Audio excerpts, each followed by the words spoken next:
On a vu hier que c'était déjà nos ambassadeurs à nous, qui nous ont précédés, qui nous ont devancés, qui ont ouvert pour tous les peuples de la terre et toutes les nations dans tous les siècles, ont ouvert le chemin vers Bethléem.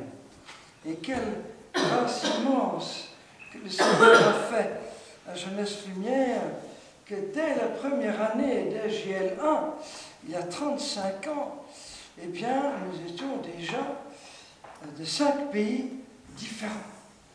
Et maintenant, après 35 ans, nous sommes arrivés à 58 différents pays, grâce au Venezuela, première fois dans l'histoire de JL. C'est un immense cadeau, 58 pays du globe terrestre, sans aucune publicité, on ne sait pas comment, voilà. Ils ont vu des étoiles, ils sont venus, et puis voilà. D'ailleurs, est-ce que les drapeaux de tous nos pays actuels sont là? Où est le drapeau du Bénin? Il est là? Où est-ce qu'il est? Le drapeau du Bénin? Où est-ce qu'il est? Non? Drapeau du Burkina? Non, il n'est pas là. Drapeau d'Allemagne? Ah, il est là, sous-marin. Il est bien placé, sous-marin. Drapeau du Venezuela? Non, il n'est pas là qu'on complète. Drapeau du Liban et du Canada. Vous avez remarqué que sur les deux drapeaux, il y a un arbre, c'est-à-dire une feuille d'érable pour le Canada, et puis le cèdre, un cèdre du Liban. Le drapeau du Québec est derrière vous. Voilà. Donc il faut compléter notre collection. Voilà. Alors je voudrais parler un petit peu de ces mystérieux personnages qui tout à coup apparaissent. On ne sait pas d'où ils viennent exactement. Il y a beaucoup de traditions différentes. On veut qu'ils viennent d'Orient. Donc l'Orient par rapport à la Palestine, c'est l'actuelle Syrie, Irak, Iran, Afghanistan, Pakistan. Voilà. Et donc nous prions tout spécialement pour toutes ces églises tellement persécutées dans ces pays et qui ont été les premiers à recevoir l'annonce de l'Évangile, bien avant Rome, c'est dans ces pays. Voilà. Et ils prennent la route. D'abord, ils découvrent cette étoile. Le Seigneur les rejoint dans leur travail, dans leur profession, dans leur métier, puisqu'ils sont des astronomes, pas encore des astrophysiciens, des astronomes. Et donc c'est au bout de leur science, si je puis dire, et grâce à leur science, c'est pour ça que c'est aussi la fête des scientifiques aujourd'hui, et qu'ils découvrent cette mystérieuse étoile. Le Seigneur les rejoint là où ils sont. Voilà. Et ils sentent cet appel à suivre cette étoile qui, comme une comète, avance mystérieusement. Ils sont poussés intérieurement sans savoir où ils vont. Comme Abraham, ils ne savent pas où ils vont. Pas de carte, pas de GPS, mais GPS guidé par le Seigneur. Guidé par le Seigneur. Et ils font confiance. C'est bouleversant. Ils ne savent pas où ils vont, ils ne savent pas ce qu'ils vont trouver. Ils sentent qu'est né sur terre un roi extraordinaire, mais où, etc. Voilà. Voilà. Et donc chacun, je vais circuler entre de très belles images. Il y en a deux que j'aime beaucoup.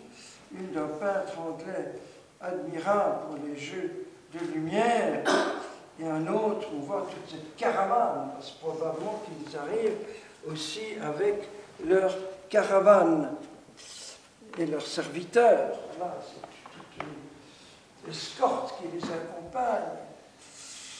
Eh bien, nous aussi, nous avons tous des étoiles dans notre vie. Chaque appel du Seigneur est une étoile. Que ce soit les grands appels du Seigneur qui vont changer la vie, un avant et un après. Un appel du Seigneur, consacrer toute notre vie, l'appel à devenir près du Seigneur, l'appel au mariage. Mais au mariage avec qui?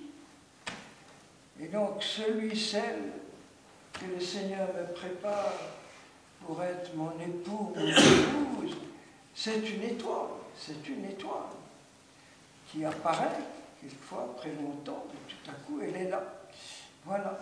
Si vous êtes venu ici à Giel, c'est que vous avez comme vu une étoile, une petite étoile. Voilà. Et nous devons suivre ces étoiles que le Seigneur nous donne et devenir nous-mêmes des petites étoiles, des étoiles de la vérité dans ce monde tellement enténébré, tellement aveuglé sur la vérité, des petites étoiles qui révèlent la splendeur de la vérité. C'est le mot magnifique que Jean-Paul II a choisi pour son encyclique, une de ses encycliques, Veritatis Splendor, la splendeur de la vérité. Et où que nous soyons appelés à vivre, nous demandons vraiment à Jésus, aujourd'hui, de pouvoir être toujours et partout, chacun, une petite étoile resplendissant de cette beauté de la vérité. Et la vérité, elle attire par sa seule beauté. C'est un des grands thèmes de Jean-Paul II. Il n'attire pas par les raisonnements, les discussions, les dialogues sans fin, ce qu'il faut aussi par ailleurs. Mais sa seule beauté nous attire. Voilà. La beauté d'un Dieu qui se fait petit bébé dans le sein d'une maman, c'est l'éblouissement. Et nous évangélisons par éblouissement. C'est impressionnant que à Bethléem, les habitants de Bethléem sont émerveillés par la manière de parler des petits bergers.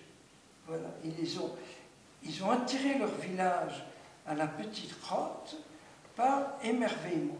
Voilà.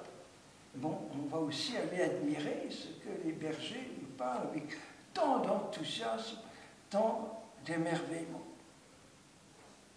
Deuxième étape. Alors là, c'est très mystérieux. L'étoile disparaît. Lakata. Ils sont là, peut-être en plein désert de Syrie, dans les montagnes du pays kurde actuel. Voilà, et plus rien. On ne sait pas où aller. Et normalement, ils devraient rentrer chez eux. Dire, on s'est bourré, on a eu une illusion, ça doit être une illusion, notre imagination nous a fait des tours, hop là, on retourne chez nous, on reprend notre travail. Voilà. Et ils continuent. Mais cette fois-ci, ils sont devenus des petits pauvres. Ils doivent mendier leur route. Jusque-là, il y avait une assurance, une certitude. C'est clair net, on suit l'étoile, très confortable à suivre. Même si le chemin est pénible, douloureux, si on a faim, si on a froid, tout ça. Mais au moins, on est sûr. Et tout à coup, et ça arrive beaucoup dans nos cheminements. Beaucoup. Tu peux tomber amoureux. Et puis finalement, non. Ce n'est pas elle, ce n'est pas lui. L'étoile qui s'éteint.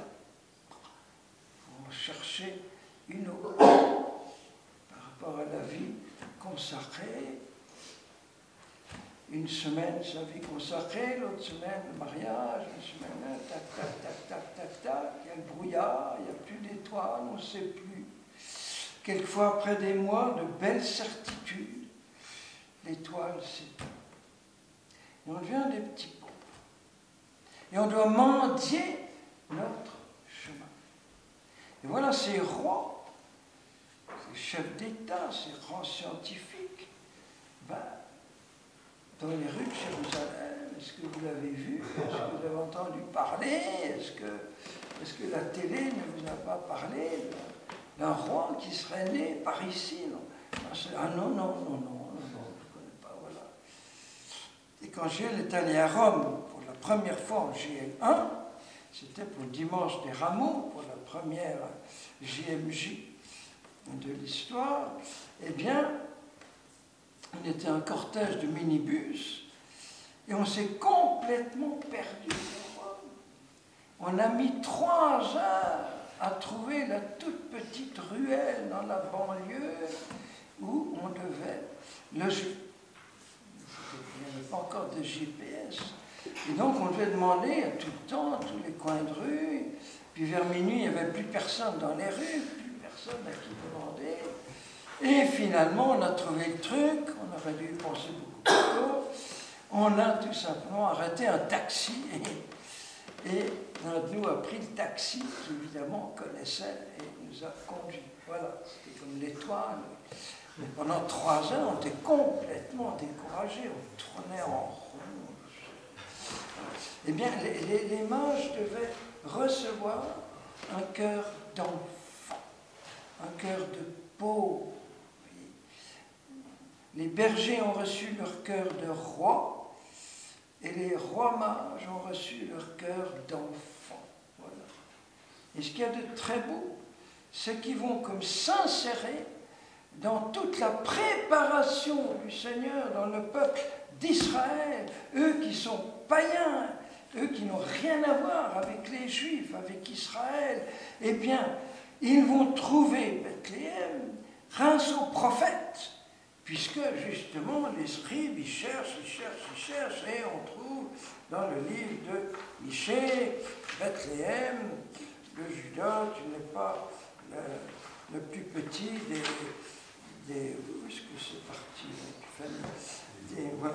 Et donc, ils ont besoin aussi des prophètes. C'est impressionnant. Et les prophètes vont justement comme s'adresser aux nations. Et toi, Bethléem, de toi sortira le berger de mon peuple. Voilà. Alors Hérode dit, Bethléem, partez sur Bethléem, c'est que 15 kilomètres, etc. Et à peine ils obéissent, l'étoile reparaît. L'étoile qui les guidait, qui vient confirmer le conseil que les scribes au palais d'Hérode leur donnent. Effectivement, c'est Bethléem, comme Michée l'a dit. Voilà. Et alors on dit qu'en revoyant l'étoile, eh bien, ils sont remplis d'une immense joie, d'autant plus que l'étoile avait disparu. Voilà. Et ça nous arrive aussi si souvent dans la vie. Voilà. On ne voit pas clair, on ne voit pas ce que le Seigneur attend de nous, on tourne en rond dans le brouillard, et tout à coup, le Seigneur qui fait un signe clair et net. Voilà. Et nous terminons, on reviendra encore cette semaine sur ce grand mystère, avec l'arrivée à Bethléem. Vous avez entendu Saint Bernard ce matin dire, mais allons les mages, mais vous êtes fous, vous avez perdu la tête, mais ça ne tient pas debout, votre histoire. Vous cherchez un grand roi et vous trouvez un petit bébé pauvre dans une étable, c'est pas possible, etc. Et c'est là leur acte de foi incroyable, parce que sûrement ils ne pouvaient pas s'attendre, ils ne pouvaient pas imaginer que ce grand roi venu sur terre, capable de déplacer les étoiles, eh bien, c'est un petit nourrisson, un nouveau-né, un bébé dans les bras de la maman.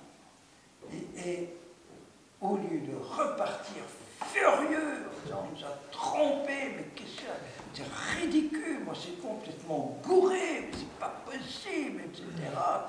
Il n'y a pas de palais royal, il n'y a pas de garde royale, il n'y a pas de cour royale, mais c'est pas un roi, ça. C'est ça, le petit bébé, là, dans le foin en plus. Le foin, etc. Vous voyez. Eh bien, ils ne sont pas repartis. Ils se sont prosternés, ils ont adoré. Voilà, la foi des rois mages. Voilà. C'est pour ça que pape Jean-Paul II voulait que sa dernière JMJ soit à Cologne, en Allemagne, où on vénère effectivement les reliques des rois mages. Il voulait tout centrer sur l'adoration eucharistique. Voilà. Nous aussi, nous voyons un petit rond blanc, un petit bout de pain blanc, et nous l'adorons comme notre Dieu et notre roi. Voilà. Voilà, alors, eh bien, vous me direz une autre fois, demain on va encore revenir sur ce grand mystère, il y a encore beaucoup de choses à dire, et vous me direz demain pourquoi l'or, l'encens et la myrrhe. Qu'est-ce que ça signifie? Vous me direz à la messe demain, suspense.